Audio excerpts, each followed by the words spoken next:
জমিয়ত উলামা হিন্দক আনুষ্ঠানিকভাৱে মই এতিয়া বুঢ়া আঙুলি এটা দেখুৱাই দিছো।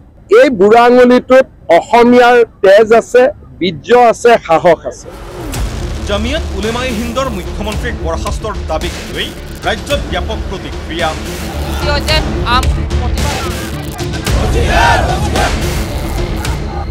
জমিয়তক প্ৰথমেই বুঢ়া আঙুলি দেখুৱালে মুখ্যমন্ত্ৰীয়ে। জমিয়ত উলামা হিন্দক আনুষ্ঠানিকভাৱে মই এতিয়া বুঢ়া আঙুলি এটা দেখুৱাই দিছো। জমিয়তৰ অধ্যক্ষ আছাদ মাদানীক পালে বাংলাদেশলৈ প্ৰেৰণ কৰিব মুখ্যমন্ত্ৰীয়ে। তেওঁলোকে কৈছে যে অসমৰ মুখ্যমন্ত্ৰীয়ে ৰিজাইন দিব লাগে, বৰখাস্ত হ'ব লাগে, তাৰ সিদ্ধান্ত অসমৰ মানুহে কৰিব, মাদানীয়ে কৰিব নোৱাৰে। মই পালেতো মাদানীকো বাংলাদেশত পঠাই দিম। জমিয়তৰ বিৰুদ্ধে ঠায়ে ঠায়ে প্ৰতিবাদ একাংশ সংগঠনৰ। জমিয়তৰ দাবীক মান্যতা দি স্থিতি প্ৰকাশ কৰিছে AIUDF-এ। জমিয়তৰ নেতাক অসমত নিষিদ্ধ কৰাৰ দাবী বিজেপিৰ। শিৱসাগৰ লখিমপুৰত জমিয়ত উলামা হিন্দৰ অধ্যক্ষ মৌলানা মাহমুদ আছাদ মাদানীৰ পুত্তলিকা দাহেৰে প্ৰতিবাদ সাব্যস্ত কৰিলে অসমীয়া যুৱ মঞ্চ নামৰ সংগঠনটোৱে। সংগঠনটোৰ প্ৰশ্ন, মাদানী কোন? वो वारी आप कौन है? अब कहां से तब के है भाई? अब लोमड़ी हो क्या? हम लोग को ऐसा लगता है कि आप मदानी, आप लोमड़ी हो, आप लोग पाकिस्तान के एजेंट हो, आप लोग बांग्लादेश के एजेंट हो। और एया डिब्रुगढ़र परिवेश मंत्री प्रशांत फुकনৰ नेतृत्वत डिब्रुगढ़त বিজেপিয়ে प्रतिबाद সাব্যস্ত কৰিছে জমিয়তৰ বিৰুদ্ধে।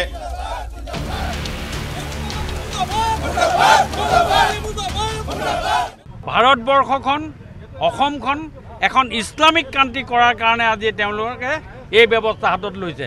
ৰঞ্জিত পলমে তেওঁক এৰেষ্ট কৰিব লাগে। NSA জমিয়তক বুঢ়া আঙুলি দেখুৱাই ৰাজ্যৰ মুখ্যমন্ত্ৰীয়েও ক'লে জমিয়তৰ দৰে অনুষ্ঠানক কেৰেপ নকৰে তেওঁ। স্থিতিত অটল হৈ ৰোৱাৰ হুংকাৰেৰে মুখ্যমন্ত্ৰীৰ প্ৰশ্ন, জমিয়তে ৰাজ্যৰ মুখ্যমন্ত্ৰীক বৰখাস্তৰ দাবী কৰাৰ পাছতো কিয় মৌন হৈ ৰৈছে অসম কংগ্ৰেছ? কংগ্ৰেছক জমিয়তৰ বি টিম আখ্যা মুখ্যমন্ত্ৰীৰ। মই এটাই কথা কম, জমিয়তকে মই কেয়াৰ নকৰো, বাকী আৰু কাক কেয়াৰ কৰিম? কংগ্ৰেছ জমিয়তৰ বি টিম হয়। আজি অসমৰ মুখ্যমন্ত্ৰীক আক্ৰমণ কৰিলে, মুখ্যমন্ত্ৰীজন যিয়েই পাৰ্টি নহওক কিয়, কংগ্ৰেছৰ মুখ্যমন্ত্ৰীকো যদি জমিয়তে আক্ৰমণ কৰে আমি বিৰোধিতা কৰিম। কাৰণ অসমৰ মুখ্যমন্ত্ৰী অসমৰ ৰাইজে বনাব, জমিয়তে নহয়। কিন্তু কংগ্ৰেছেতো এটাও ষ্টেটমেণ্ট দিব নোৱাৰে। যোন উচ্ছেদ হ'ব লাগে সি উচ্ছেদ হৈছে, আধাৰ যোনে পাব লাগে পাইছে, নাপাবলগীয়াই পোৱা নাই। বাংলাদেশী চিনাক্ত হলে আগৰ দৰে কোৰ্ট ডিটেনশ্যন কেম্প নহয়, পুনে পুনে পাৰ কৰাই দিছো। এই কথাবিলাকৰ কাৰণে স্বাভাৱিকভাৱে তেওঁলোক নাৰাজ হ'ব, মোৰ কোনো আপত্তি নাই। জামিয়াত উলামা হিন্দক মই মোৰ বুঢ়া আঙুলিৰ লগতো তুলনা নকৰো। ইফালে শাসক বিজেপিৰ কঠোৰ সকিয়নি জমিয়ত উলামা হিন্দ আৰু অধ্যক্ষ মহম্মদ আছাদ মাদানী।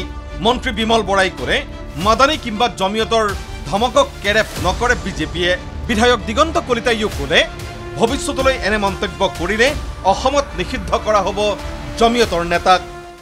এই জমিয়ত উলামা হিন্দ নামৰ সংগঠন বা আছাদ মাদানী হওক, মেহমুদ মাদানী হওক, এওঁলোক পৰিচালিত হয় কংগ্ৰেছৰ জৰিয়তে।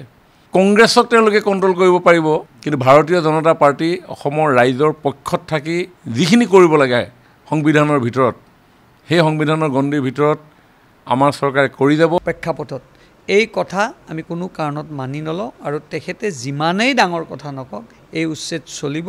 যি ধৰণৰ বক্তব্য ৰাখিছে সেই বক্তব্য অসমত কোনো মূল্য নাই আৰু ভৱিষ্যতে এনেকুৱা বক্তব্য, তেখেতে এনেকুৱা ধৰণৰ কথা যদি আৰু আগুৱাই যায় অসমত অহাটো তেখেতৰ নিষিদ্ধ হৈ যাব। শাসক পক্ষৰ তীব্ৰ বিৰোধিতাৰ পৰিৱৰ্তে বিৰোধী AIUDF-ৰ দাবী জমিয়তৰ বক্তব্য যুক্তিসংগত। জমিয়তে উলামা হিন্দে কোৱাৰ বহু আগৰে পৰা মুখ্যমন্ত্ৰীক বৰখাস্তৰ দাবী কৰি আহিছে বুলি দাবী কৰিলে AIUDF-ৰ বিধায়ক ৰফিকুল ইছলামে।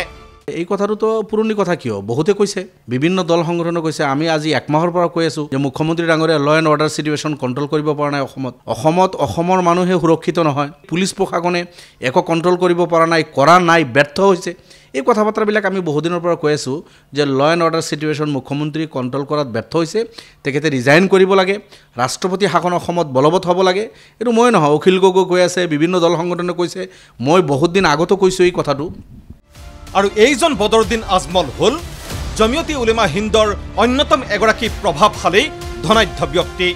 মুখ্যমন্ত্ৰীক বৰখাস্ত কৰা আৰু তেওঁৰ বিৰুদ্ধে বিদ্বেষ বিয়পোৱাৰ গোচৰ ৰুজু কৰিবলৈ প্ৰস্তাৱ গ্ৰহণ কৰা অনলাইন সভাখনত অংশগ্ৰহণ কৰিছিল বদৰুদ্দিন আজমলেও। Bureau report ND24।